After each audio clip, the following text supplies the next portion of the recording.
Welcome one and all. Step right up and get your tickets for another moment in gaming history. Hey guys, welcome back to the channel, or if you're new here, welcome officially to the channel. This is a series where I go into various different moments in video game history, and today I want to talk about not necessarily another game. Well, I do, but only in the sense in how it relates to something bigger. You see, today I want to talk about early female protagonists, who did it first, and what their importance is, and how the diversity they bring to gaming means to everyone, not just women. So if you have some time, sit back and grab a snack as we go a little bit into the early history of protagonists in video games. Now, the earliest female protagonist is a bit of a fuzzy topic. Most of us think it's Samus from Metroid. I know that's the first thing that comes to many of our minds, me included, honestly. It's one of my earliest memories of a female lead being revealed only after I completed the entire game and Samus took her helmet off in the end credits. It shocked pretty much everyone. Most guys actually assumed it was a male lead or a robot, not a hard-nosed female mercenary. It was an eye-opener, quite honestly. Couple this with the influence of the Alien movies and you have an entire generation looking at women leads in a whole new way.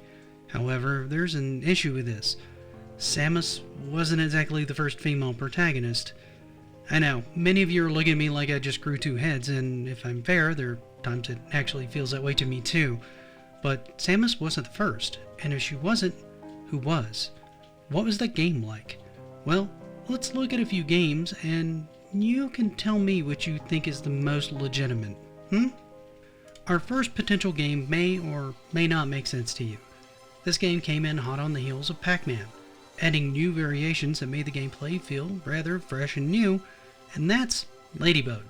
Some of you who know me may know that I'm tickled to be able to talk about this game. Not because it was one of my favorites, but it was my mom's. In this game you play, well, a ladybug who's trying to avoid all the insects chasing her on the stage, who act a lot like Ghost from Pac-Man.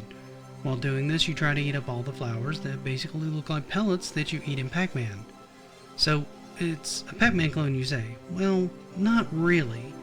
You see, there are walls that you can flip that open pathways or block them, adding more complexity and strategy to the main gameplay. Now, I know what you're asking yourself. Why are we talking about Ladybug? I thought we were going to talk about female protagonists. Well, that's the catch. Ladybug herself was often depicted as a fairy in a ladybug-styled outfit.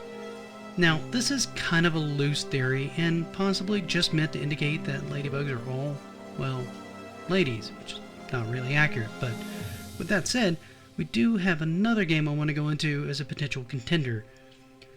In September of 1982, a small game named Wabbit launched on the Atari 2600. This was essentially a farming simulation game with elements of shoot 'em up in it that has the player controlling a female character named Billy Sue. See, Billy Sue's having a bit of trouble with rabbits descending on her farm and eating her crop of carrots.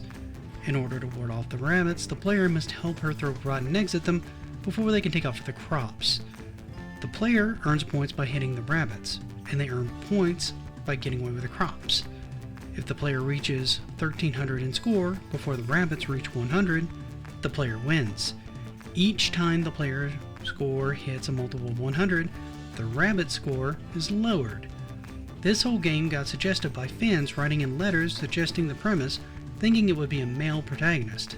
It was Van Mai, known then as Van Tran, who suggested that aiming the game at girls and making it a female protagonist. Tran would take the lead in developing the game and have it ready inside 6 months. It's uncertain and mostly unknown if this game influenced any other female protagonist. In my opinion, it's more than likely that Alien had more impact than either of these games. It is, however, interesting to see that the part of a female protagonist happened before most of us even knew anything about it. Today we have a slew of female protagonists not only in video games but in movies as well, due in large part to games and movies like these pioneering and carving out a path for what was to come. However, what do you guys think of this one? Do you think this is a cool moment? Did any of you ever play this one at all? Let me know in the comments. For now though, thank you for spending part of your day with me. If I could ask you for one more favor, please leave this video a like. And if you haven't, consider subscribing. It really does help me out. However, for now, thank you one last time, and until next time, happy gaming.